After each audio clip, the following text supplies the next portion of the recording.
Ni hao, this is Dora and you're watching Mandarin Revealed. Mandarin Revealed is on YouTube. Please subscribe to get words and sentences that will help you learn the Chinese language. We are also on Facebook, Twitter, and Instagram. So today I want to take time to explain to you why the Chinese people are in Africa.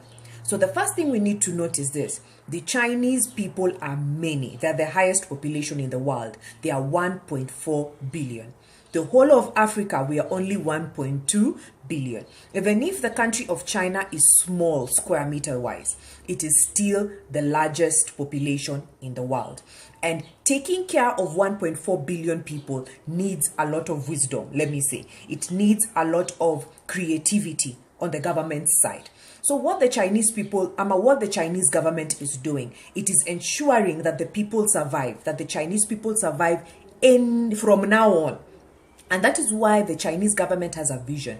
By 2021, when the Communist Party of China turns 100 years, they want to have eradicated poverty in China, meaning that everybody is living above the dollar. So China is in a place of survival mode. It is doing this thing so that it survives. And by 2049, their vision is to ensure when the nation turns 100, that China is the #1 economy in the world. So those two visions are the reason why China has come to Africa. The second vision is this. The second thing why they're here is because America is saturated. Europe is saturated. The economies of those two, of America, of Canada, and the European countries, all of them are okay. They're in a place of rest, let's say. They're in a place of rest. And Africa, we are now rising up. We are in a place where we need infrastructure so that our economies grow. And that is why we need infrastructure. And that is why you are finding many African countries going to China, because they are affordable, to get deals so that they come construct roads, come construct railways, come and construct ports for us. So that is why they are here. So for China, as they try to find a way for the Chinese people to survive, they have found a home in Africa. They have found a place where they can use their talent to build and then benefit from it in the long run.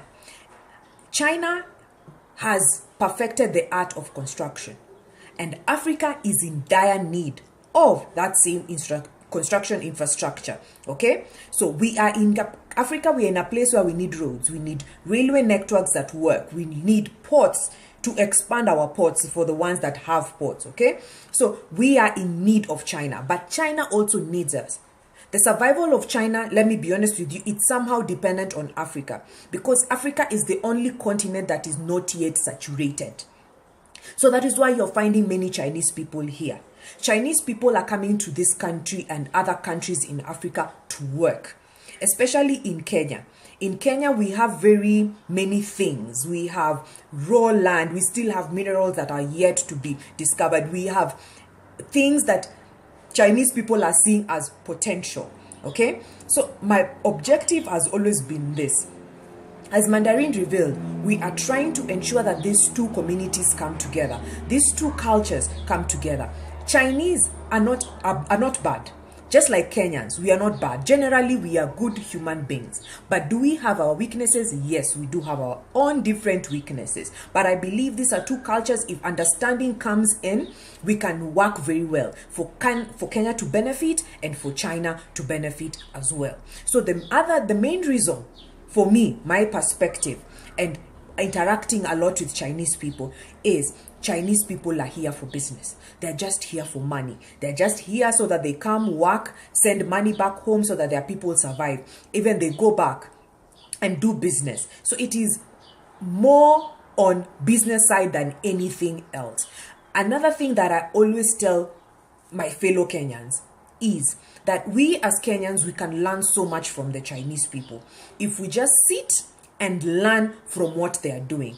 The people who are in these constructions, if you're a mason, if you're a welder, whatever that you are doing, whatever jobs you're doing, be it selling, be it marketing, whatever kind of thing that you are doing with Chinese people, learn from them. So that 10 years from now, we will not look for the Chinese to come and change our SGR our standard gauge railway to become an to upgrade to electric, okay, so that we use our own to be able to upgrade it. So it gets to a place where we need to be, can I say, to be open-minded to the benefits that the Chinese people are bringing to our countries. Let's not focus so much on the negatives. The negatives are there, but the government will deal with those negatives. Our job is to ensure that we benefit, especially people like us in the ground. We need to sit down and think, how can I benefit from the increase of population of the Chinese people in the African countries? So let's learn from them, because this is one migration that it will not stop. It will not stop. Africa being Africa the way it is, it's still virgin land. Chinese people will come and invest. Chinese people will come do business here. Chinese people will continue to build our roads. But we need to learn from them. Because 40 years ago, China was not the same China we see today. So in another 40 years, it will not be the same China. The question is, in this next 40 years, as they spend time in Africa, is Africa going to also improve? Okay, so that is a question that we need to ask ourselves. How are we going to improve as these people come and stay in our different African countries? 谢谢，再见。